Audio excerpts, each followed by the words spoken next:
This is the Dharma talk on the first day of the September 2022 two-day sesshin. And we welcome 9 people for whom this is their first sesshin. And so now I'm going to make a confession.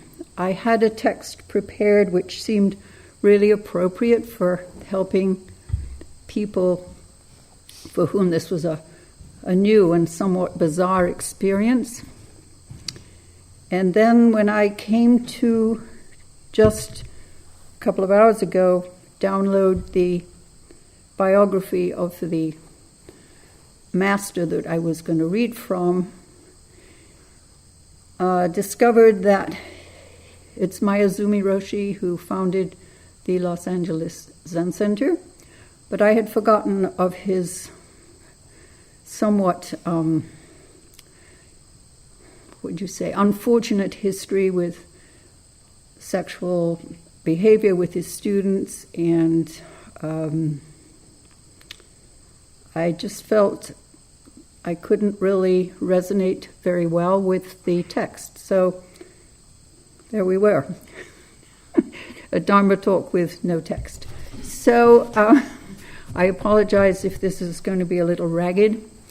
I do remember when I was acting in high school, and I was, of course it was a girls' school, so you had to play men as well as women, and I was the 4th prince, I believe. And we each had to bow as we said why we had come to claim the hand in marriage of this beautiful princess. So Prince 1 goes down and says his bit, Prince 2 goes down and says his bit, Prince 3, Prince 4 then goes down, and the mind is completely blank. So that's an experience actually of an empty mind, but I'm afraid it's not the empty mind that we're looking for in Zen, because it's totally driven by our brain chemicals, and the amygdala fires up and off we go. Fortunately, the prompter came in, and so life was saved. However, the text I'm going to use is from Master Xu Yun, who his Dharma name in English is Empty Cloud. Very famous, and I'd like to read his biography because it tells everything about his journey and his predilection actually for Zen and for a deep spiritual awakening. He was born in 1840 and he died in, I think, in the 50s. Yes, his mother died during childbirth, and his grandmother insisted that his father then take a wife in order to continue the lineage. No, actually it was the grandson. So it was Xu Yun himself who was destined to marry, when he would be old enough, 2 women, one from one family and one from the other.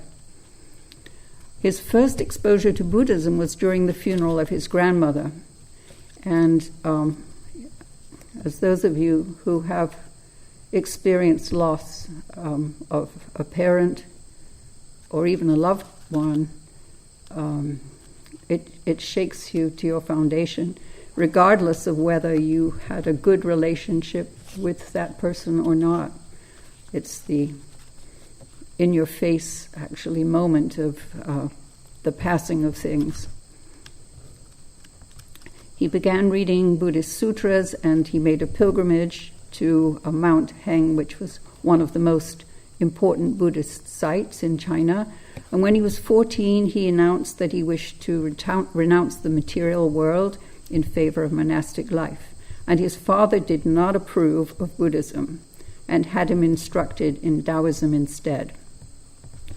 But Xu Yun was dissatisfied with Taoism, which he felt could not reach the deepest truths of existence. And going through some books in his house, he found a volume called The Story of Incense Mountain, which described the life of Guanyin, or Kannon, as we know, the Bodhisattva of compassion. And then he was totally inspired to go forth to monkhood to practice Buddhism. So when he was 17, he tried to flee to become a monk without his family's permission. But then on a winding mountain path, he encountered envoys sent by his uncle to intercept and escort him back. So he had to just stay home. And when he arrived home, the family feared that he would escape again, so he was sent with his first cousin to Guangzhou. And his father, to make matters worse, formally received the 2 brides that he had been promised to marry, and his marriage was completed. And this is interesting. Although they lived together, Xu Yun did not have sexual contact with his wives. Moreover, he extensively explained the Dharma to them, and they too eventually would practice Buddhism. So when he was 19, he goes to Drum Mountain, and yes.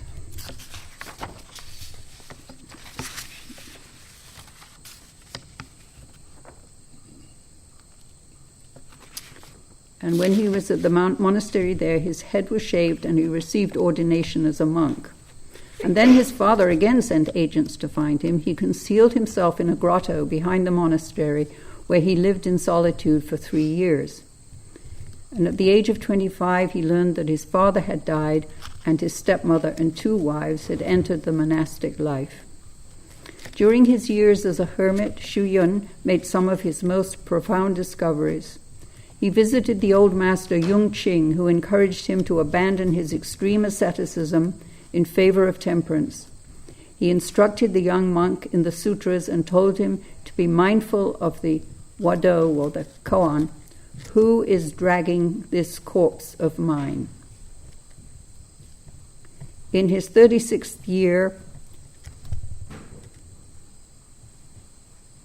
with the encouragement of Yung Qing, Xu Yun went on a 7-year pilgrimage to Mount Putor off the coast of Ningbo, a place regarded by Buddhists as the Bodhimanda of Kanon.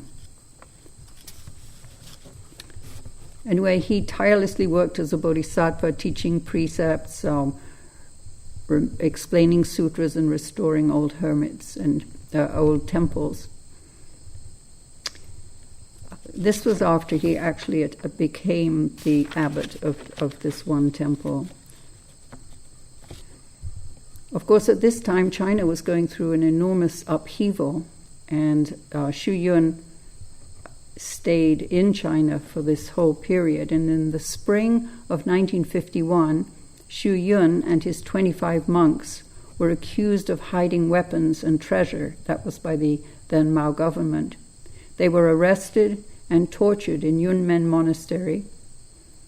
Some of the monks were tortured to death or suffered broken bones. Xu Yun endured several savage beatings during the interrogations, causing fractures in his rib cage. He closed his eyes and would not talk, eat, or drink, and stayed in the samadhi for 9 days with his attendants, Fa Yun and Guanchun, waiting on him. Several of his works on scriptural commentary were also destroyed. And then eventually, the premier of the People's Republic of China, Zhou Enlai, managed to put an end to the abuse after 3 months. So this is a teacher who obviously had great aspiration, a long and complicated life, and stayed through this period of unrest in China. So he has a lot of things going for him. Most people who come to Zen come through suffering. There's probably nobody here if you said, "Have you never suffered?" Nobody could put up their hand. Actually, is there anybody here who hasn't suffered? I mean suffering where it really hurts. No.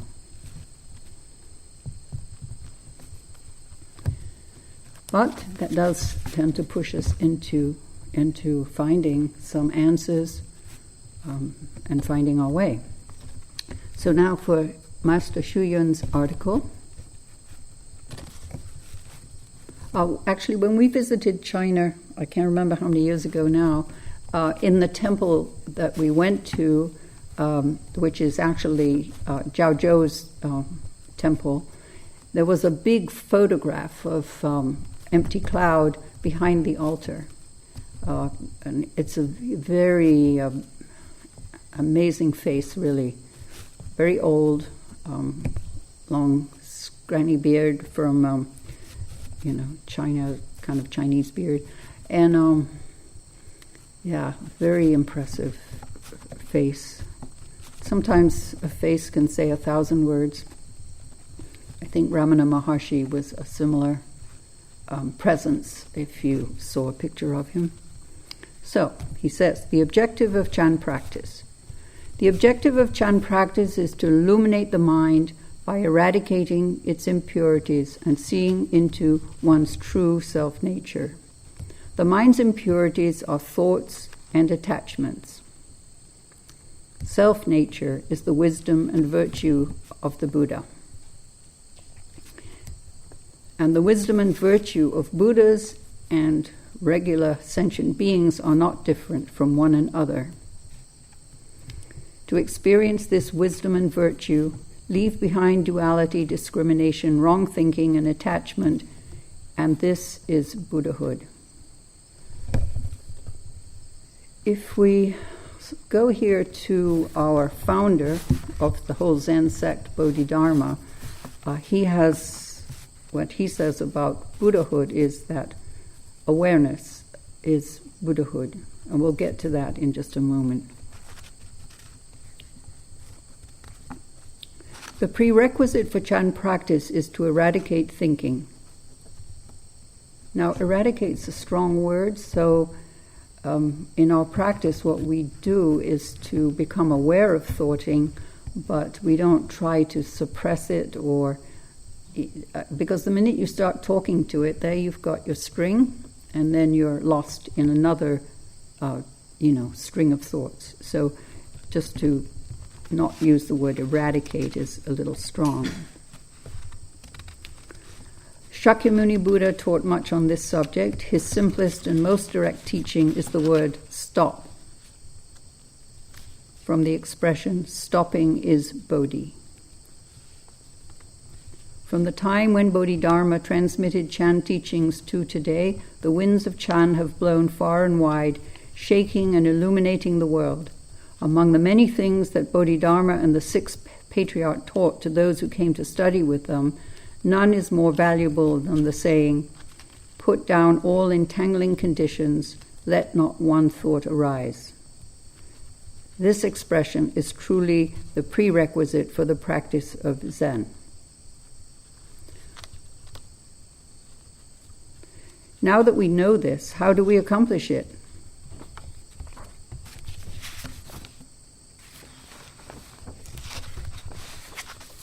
And that is the essence of what our practice is. We letting go of thoughts, first recognizing that what we see as our self is really just a bunch of thoughts and concepts that we've built up over time. So Xu Yun says, all things are dreams and illusions like bubbles or reflections. Do not be captivated by the arising, abiding, changing, and passing away of illusory phenomena which give rise to pleasure and pain, grasping and rejecting. All the sensations of pain, suffering, and pleasure which attend the body, hunger, cold, satiation, warmth, glory, insult, birth and death, calamity, prosperity, good and bad luck, praise, blame, gain and loss, safety and danger, will no longer be your concern. That is what is meant by renouncing all phenomena. When all phenomena are renounced, and when thoughts no longer arise, the brightness of self-nature manifests itself completely. And this brightness of self-nature is what we call awareness.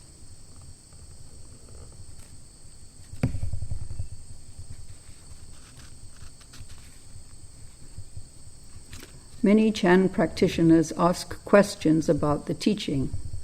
The teaching that is spoken is not really the true teaching. As soon as you try to explain things, the true meaning is lost. When you realize that one mind is the Buddha, from that point on, there is nothing more to do. And then from there, I'd like to read what Bodhidharma said about Buddha.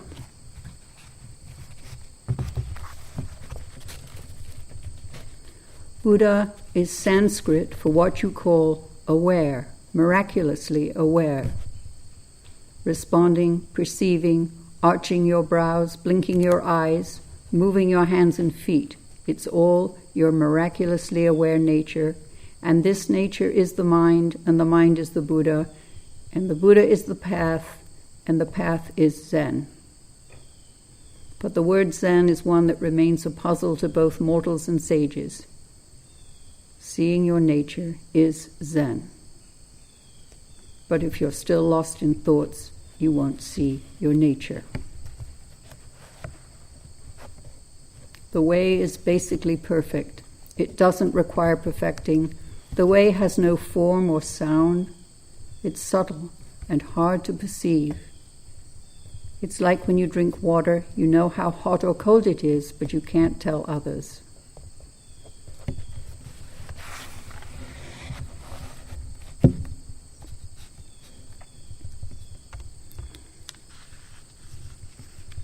So look inward. Do it by yourself. Do not seek outside yourself for it. All sentient beings can immediately attain awareness if they wholly believe in the sincere words of the Buddha and the patriarchs. This is not a boast, nor is it a baseless, empty vow.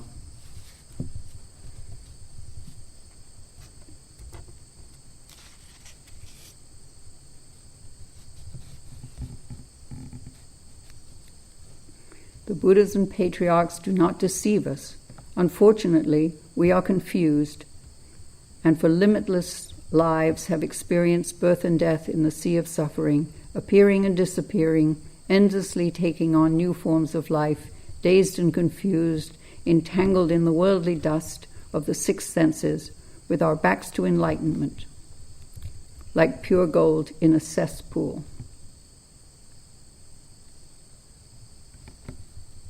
Because of the problem, Buddha compassionately taught 84,000 Dharma doors to accord with the varying karmic roots. Oh, this is very unnecessary to have so many words here, but it just shows the magnitude of the problem for us to return to our essential awareness.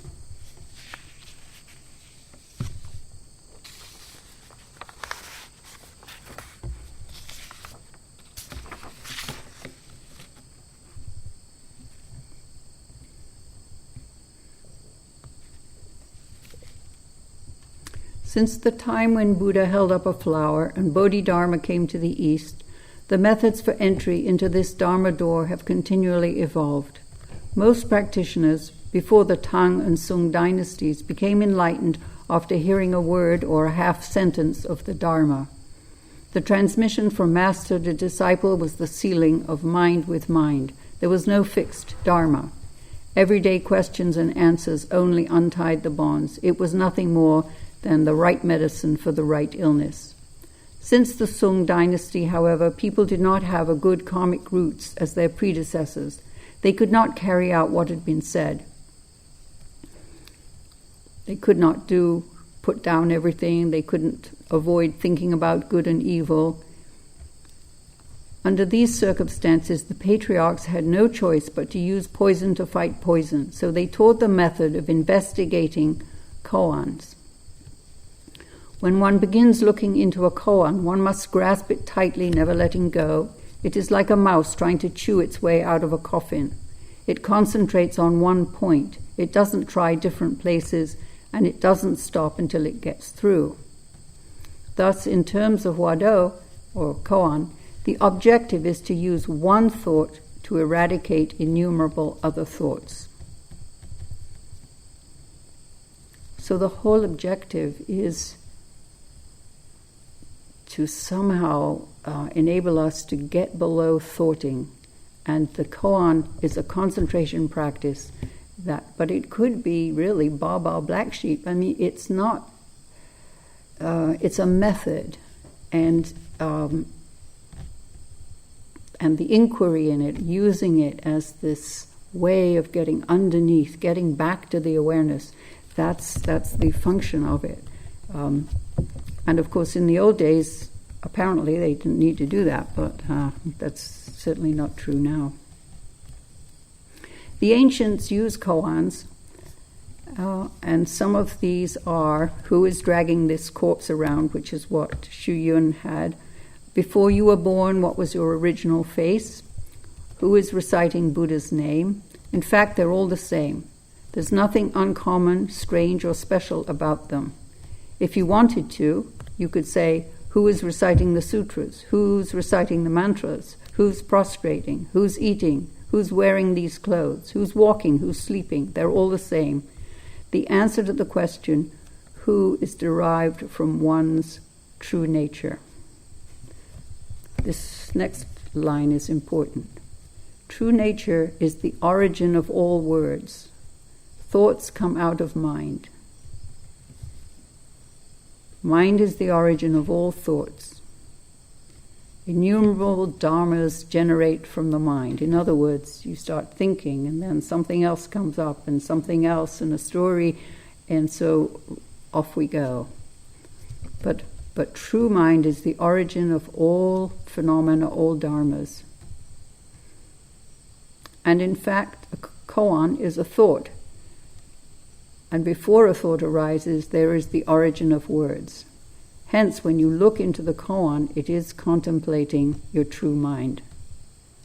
There was true mind before your parents gave birth to you. So looking into your original face before you were born is contemplating your true nature. And true nature is mind with a capital M. You could say true nature is awareness. Perfectly, he says here, when one turns inward to hear one's self-nature, interesting use of the word hear, when one turns inward to hear one's self-nature, one is turning inward to contemplate mind with a capital M. In the phrase perfectly illuminating pure awareness is mind and illumination is meditation.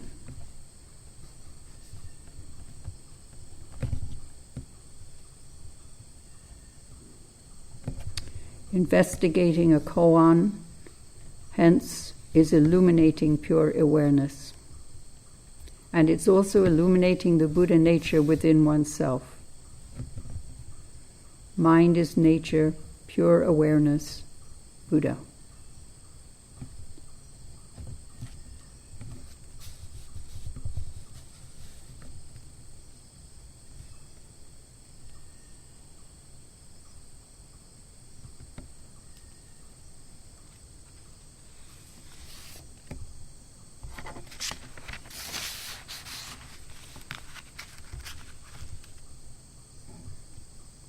Although many modern-day practitioners use koans, few get enlightened.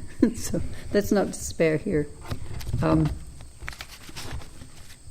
As we practice this awareness, we're getting closer and closer.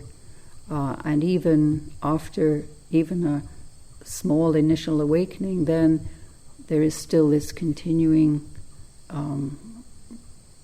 deepening of that awareness until we get a more understanding.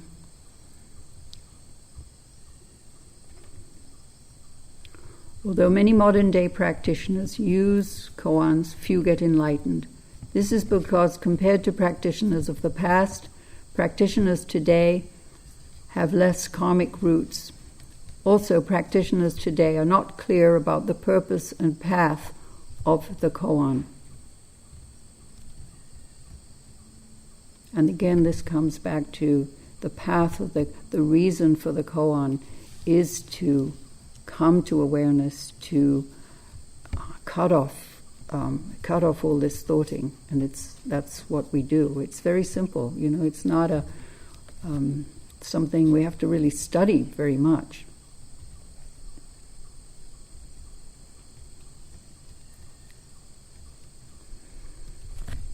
One reason is people use their intellect and attach only to the tail of the words.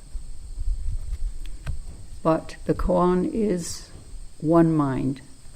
And this mind is not inside, outside, or in the middle.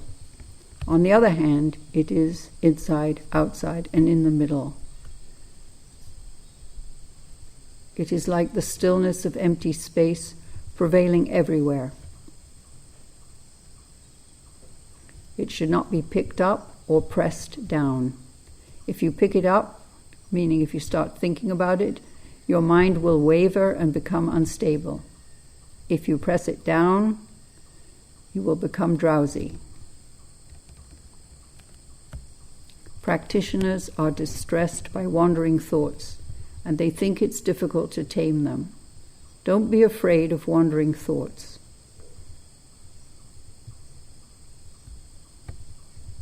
Do not waste your energy trying to repress them. All you have to do is recognize them. Do not attach to wandering thoughts, do not follow them, and do not try to get rid of them. As long as you don't string thoughts together, wandering thoughts will depart by themselves.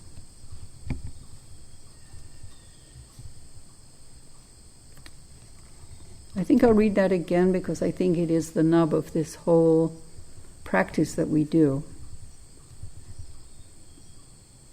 Practitioners are distressed by wandering thoughts, and they think it's difficult to tame them. Don't be afraid of wandering thoughts. Do not waste your energy trying to repress them. All you have to do is recognize them. Do not attach to wandering thoughts, do not follow them, and do not try to get rid of them. As long as you don't string them together, wandering thoughts will depart by themselves.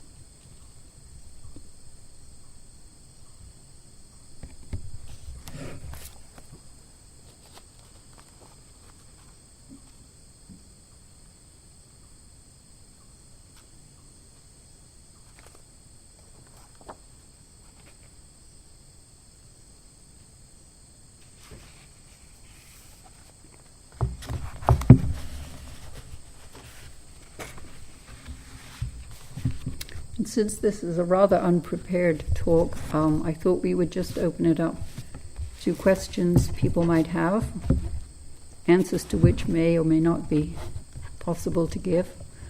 But anybody got a question?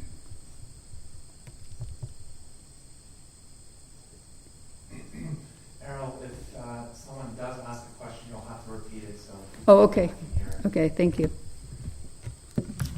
Nobody's awake? Everybody's asleep? Sorry, we were so boring.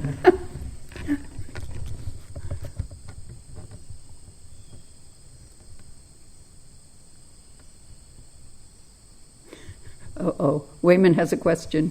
Go ahead, Wayman. Oh, sorry, somebody does? Bruce? Yes, my name is Bruce. If you could give us some pointers on how to sit with pain. It's always very challenging for you to do that. Yes. The question is, could we give some pointers on how to manage pain, which is very challenging. First of all, we resonate with you, Bruce. It's everybody has different degrees of pain. One of the things that's really important is to make sure that your sitting posture, that you have everything you want and need to be as stable and as comfortable as you can be. This is not a practice about gritting your teeth and bearing down. We're not giving birth. Well, we are in one sense, but we're not giving actual birth. And what you find, this is where really focusing on your practice, whether it's the breath or a koan, if you get really deep into concentration, and you look at the pain, instead of, we want to, I think what used to happen for me and still does is I say, when will this stop? When will they ring that bell, And so then you're now all your hormones are ramped up for escaping this, prison that you're in. And so trying to calm yourself down, and by looking at the actual pain, look at it as experience it in the moment. For some amazing reason, it really helps, but it's hard to stay with it because you want to escape it. But once you actually stick with it, I think you find that it sort of can go away. In the old days of practice, you couldn't go to a chair either. But now we do have chairs, and you can always go to a chair. And rather than, saying, I can be a warrior, I can do this, it's good to take a break when you need to. And stretching and other things can help. And if all of that fails, then, people, especially older people, will have to take some kind of medication, and that's okay too. It just may make you a little more sleepy, but it's no shame to it. What do you do to help you with pain? It varies. Sometimes I can sit with it and observe it, and it doesn't make any sense, but I can make it evaporate from my body. Mm-hmm. I could do that for a little while, and that's pretty amazing. But sometimes I'm doing gritting my teeth and waiting for that bell to ring, so that I can get up. And so and that creates a downward spiral. As I've been sitting more and more, I do less of that. But sitting with your pain is. It's kind of an abstract thought, and I don't always know how to. But actually, you're very present. You're totally present when you have pain. You're in your awareness. Your awareness is of pain, and so it's not that you're not practicing. I mean, I think that's the thing we get into Zen, thinking always there's a goal out there. I want to get enlightened. I want to have a samadhi, and we're always in the future, but the living in our reality is what we really want to do, and that's what happens if you practice a long time. You start to be able to live in what is rather than what you want life to be. So I would take it as it'll get better, and if you practice daily, that will help you.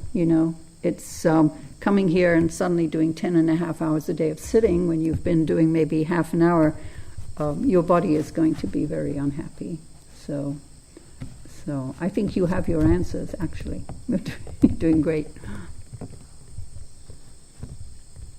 Any other questions? Can you speak to emotional pain? Specifically, like trauma-related emotional pain? Yeah. Modern... the question is, could we speak to emotional pain, the kind of, searing, well, the question, it didn't say it was searing pain, but we know that this is true, and this is pain that comes from one's past. And more and more, psychology is beginning to realize that pain from trauma is experienced in the body. It's not you can have bad thoughts about it, but it's actually experienced in the body. And there are some wonderful books, The Body Keeps the Score and so forth. I think you want to do the work that you have to do off the mat, which is, therapy work, and just being very gentle with yourself, not pushing hard, but recognizing the suffering. I know there's a practitioner who was in our Sangha, became a very serious person, a priest, and left the Sangha eventually because they were beginning to experience a lot of emotional turmoil. And then after they left, they did some other kind of work and found some release in it. Zen can't be an answer to suppress your emotions. Now, when you're sitting, if it's not, you don't want to bring it up if it's not there. But if it's there, then you need to make sure that you are paying attention to it. If not, if you can't put it aside while you sit, then you need to address it later. It's a huge subject, and I think everybody who's had physical trauma or sexual trauma or abandonment trauma, that all has to be folded into our reality and working with it. Maybe someone else has an offering on that subject. People who've dealt with trauma. Wayman. Maybe you said this already, and probably you did, but I'm not sure that I heard you say it. But there's this famous statement by Bodhidharma: awareness is Buddhahood. Yeah. And that is, I think, one of the most. Did you say it? I'm sorry. That's okay. But that can't be overemphasized. That turning again and again to awareness, rather than your thoughts, rather than your daydreams, rather than even your painful feelings. Although awareness means being aware of your painful feelings. But I think that's a very important thing to keep in mind, that awareness is Buddhahood. Yeah. We're all looking for that.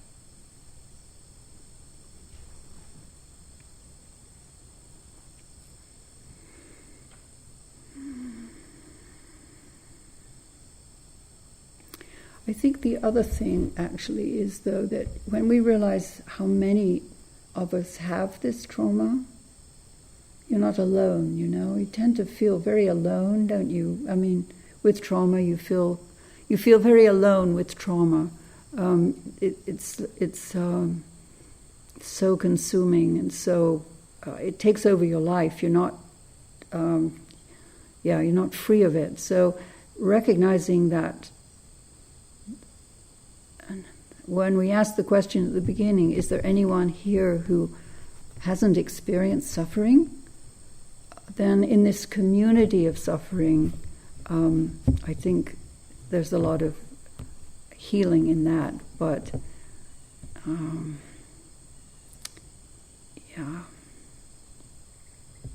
not much to offer up beyond that.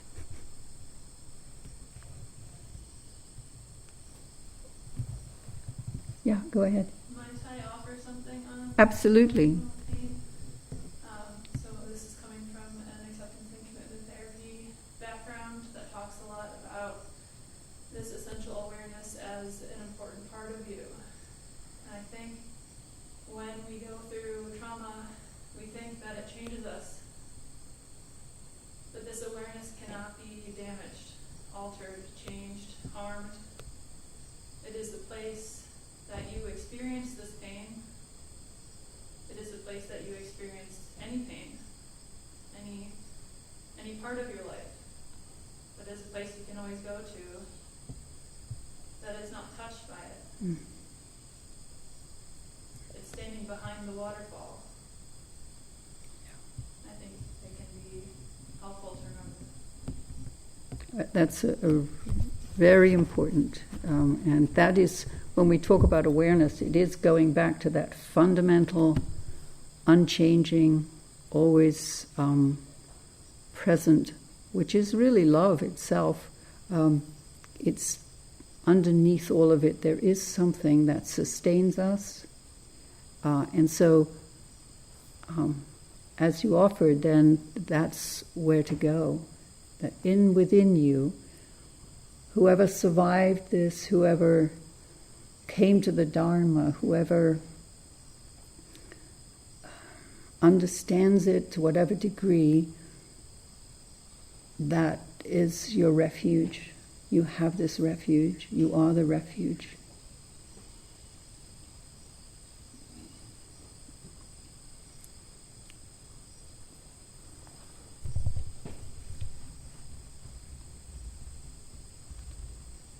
And the silence is the refuge too.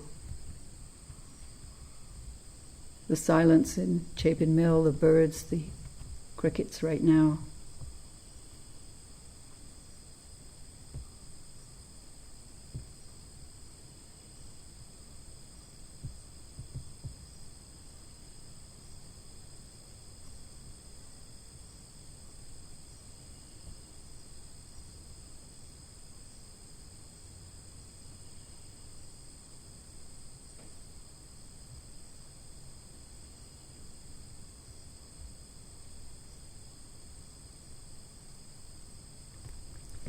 We will stop here now and recite the 4 vows.